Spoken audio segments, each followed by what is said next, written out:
दोस्तों, पूर्व आईजी अमिताभ ठाकुर को पुलिस ने गिरफ्तार कर लिया, लेकिन उनकी गिरफ्तारी जिस फिल्मी अंदाज में हुई उसने एक अहम सवाल खड़ा कर दिया। सवाल ये कि पुलिस को पता कैसे चला कि अमिताभ ठाकुर उस वक्त हैं कहां पर। जाहिर तौर पर अमिताभ ठाकुर ने तो ये बात पुलिस को बताई नहीं होगी, ना ही उनकी पत्नी ने बताई। फिर योगी जी की पुलिस को कौन सा सपना आया कि वो सिविल ड्रेस में ट्रेन पर चढ़ गई और आईपीएस को रातों रात गिरफ्तार कर लिया, मानो वो कोई आतंकी या दुर्दांत किस्म के अपराधी हो।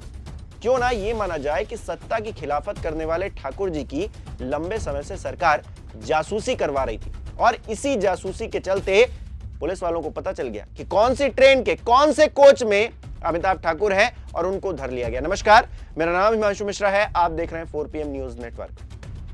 दोस्तों, हाल ही में एक ऐप को लेकर खूब हंगामा हुआ देश में। नाम था संचार साथी मोबाइल ऐप। सरकार ने सभी मोबाइल कंपनियों को आदेश दिया कि अब से ये ऐप सभी मोबाइल फोन्स में प्री इंस्टॉल करके दिया जाए। विपक्ष ने हंगामा काट दिया, कहा कि ये तो जासूसी करवाना चाहते हैं। भयंकर हंगामे के बीच में सरकार ने फैसला वापस ले लिया। उससे भी पहले आपको पेगासस का मामला याद होगा, गंभीर आरोप लगे उस मामले पर भी।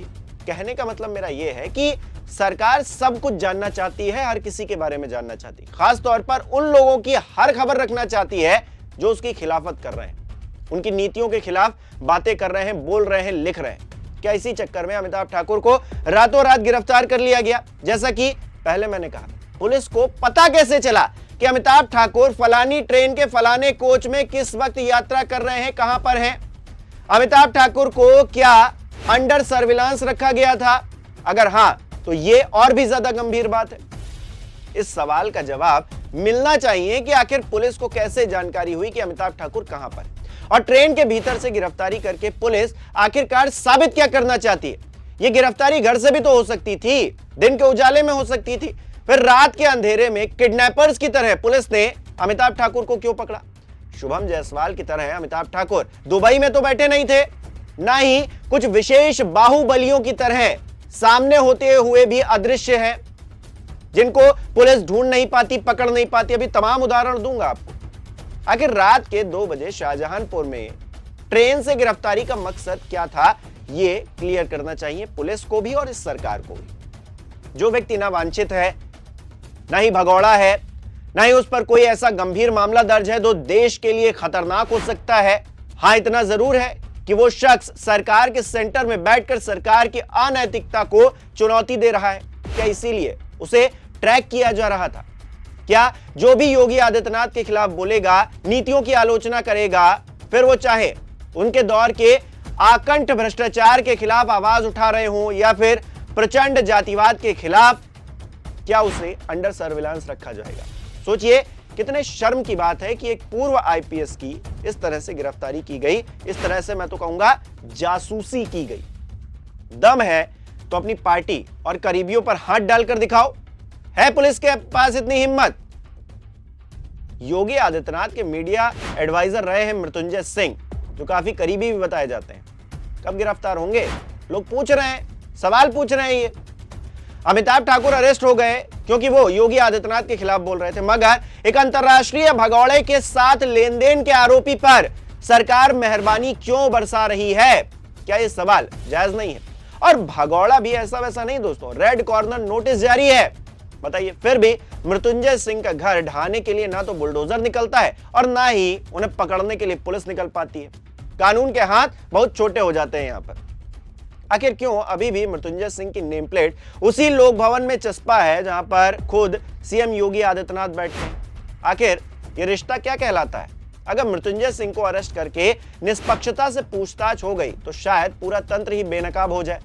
प्रयागराज में हमने देखा ना दोस्तों, विकास प्राधिकरण के एक घूसखोर बाबू को पकड़ने गई एंटी करप्शन टीम पर ही हमला कर दिया गया, क्योंकि बाकी कर्मचारियों को पता है आज ये हैं, कल हम होंगे, इसीलिए मामला यहीं पर खत्म कर लो। सारे भ्रष्टाचारी जुट गए मारपीट करने के लिए। जो लोग पकड़ने के लिए पहुंचे थे एंटी करप्शन टीम की तरफ से, उनको ही धो डाला। क्यों? क्योंकि उनको पता है अगर मामला यहीं खत्म नहीं हुआ तो आज कभी भी उन तक भी पहुंच सकती है। आज ये है, कल हम होंगे। मृत्युंजय सिंह का मामला भी वैसे ही लगता है। क्या पता कितने ही सवालों के जवाब गिरफ्तारी के बाद मिलने लगे। 550 से ज्यादा एफआईआर वाले अंतरराष्ट्रीय भगौड़े राशिद नसीम को भगाने में किसने मदद की? शायद ये पता चल जाए। बार बार क्यों राशिद नसीम के खिलाफ एक्शन न लेने पर हाईकोर्ट की तरफ से पुलिस को फटकार खानी पड़ी, इसकी वजह भी शायद सामने आ जाए। आखिर पर्दे के पीछे राशिद नसीम की मदद कौन कर रहा था, इसकी परतें भी खुल जाए। राहत इंदौरी की लाइनें दोस्तों, लगेगी आग तो आएंगे घर कई जद में, यहां सिर्फ हमारा मकान थोड़ी ना है। अमिताभ ठाकुर के साथ ज्यादती करोगे और अपने साथियों पर चुप्पी साध लोगे। अमिताभ ठाकुर के लिए एक नियम और मृत्युंजय सिंह के लिए दूसरा नियम। बात सिर्फ एक व्यक्ति की नहीं है, मृत्युंजय सिंह ही नहीं है। बाबा जी के इस साम्राज्य में, इस राम राज्य में अधर्मियों का बोलबाला है ऐसा लगता है। कैबिनेट मंत्री राकेश सचान को ले लीजिए, इनके खिलाफ 72 औद्योगिक प्लॉट के मामले में ऑन रिकॉर्ड अनियमितताएं पाई गई थी, पकड़ी गई थी। क्या कार्रवाई हो गई? क्यों नहीं पुलिस उन्हें घसीटते हुए रातों रात ले गई? कानपुर के रहने वाले सतीश पाल पहले बसपा सरकार में पूर्व राज्य मंत्री थे। सरकार बदली तो भाजपा में मौज काट रहे हैं। पिछले दिनों एक जमीन बेचने के नाम पर 45 लाख रुपए जो है उगाही कर लिया। जमीन लफड़े की थी, पीड़ित ने विरोध कर दिया। गुर्गों के साथ पीड़ित को अपने प्लॉट में बांधकर खूब पिटवाया, मुंह बंद करवा दिया। क्या एक्शन हो गया अभी तक? बांदा में बीजेपी के विधायक हैं प्रकाश चंद्र द्विवेदी और उनकी पत्नी पूर्व जिला पंचायत अध्यक्ष सरिता द्विवेदी के खिलाफ तहरीर दी गई। 120 करोड़ रुपए के निर्माण कार्य में धांधली का आरोप लगा। एक बाल भी उनका कोई नहीं उखाड़ पाया अभी तक दोस्तों। यह है कानून का राज, राम राज्य। कथनी और करनी में जमीन आसमान का फर्क। एनसीपी यानी कि नेचुरल करप्ट पार्टी, अजीत दादा अब भारतीय जनता पार्टी की दया दृष्टि से, मोदी जी की दया दृष्टि से महाराष्ट्र के डिप्टी सीएम बने बैठे। इससे बड़ा उदाहरण आपको क्या चाहिए? मोदी जी हो या फिर योगी जी हो, सब एक ही कार्यशैली में काम कर रहे हैं। नेता अमीर हो रहे हैं और जनता गरीब हो रही है। एक तरफ तो हम देख रहे हैं 80 करोड़ लोगों को इस देश के अंदर राशन देना पड़ रहा है। मोदी जी राशन दे देकर वोट बटोर रहे हैं। 10-10 हजार रुपए महिलाओं को बांटे जा रहे हैं, बिहार में हमने देखा। तो दूसरी तरफ देखिए, बड़ी दिलचस्प खबर है दोस्तों, आपके जानकर होश फाख्ता हो जाएंगे। भारतीय जनता पार्टी की सरकार ओडिशा में भी आ गई है। यहां पर रिकॉर्ड तोड़ विकास हो गया है। आम आदमी का नहीं, विधायकों का, उनकी सैलरीज का। क्योंकि पहले विधायकों की सैलरी थी 1,10,000 रुपए, जो अब 3,45,000 रुपए प्रति महीना हो गई है। 3 गुना विकास हो गया दोस्तों। शर्म नहीं आती इन लोगों को? आम आदमी के पास खाने को पैसा नहीं है और ये विधायकों की सैलरी 3-3 गुना बढ़े।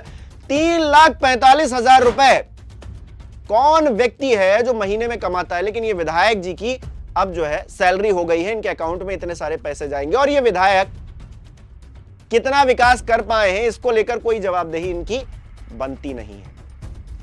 इन पर भी कोई सवाल पूछेगा तो शायद उसकी भी जासूसी होने लगे, अमिताभ ठाकुर की तरह रास्ते से उसे भी धर लिया जाए। बाकी तो जय श्री राम है ये दोस्तों। इस वीडियो को लाइक करना, शेयर करना मत भूलिएगा। हमारे चैनल को सब्सक्राइब नहीं किया तो वो भी जरूर कीजिएगा।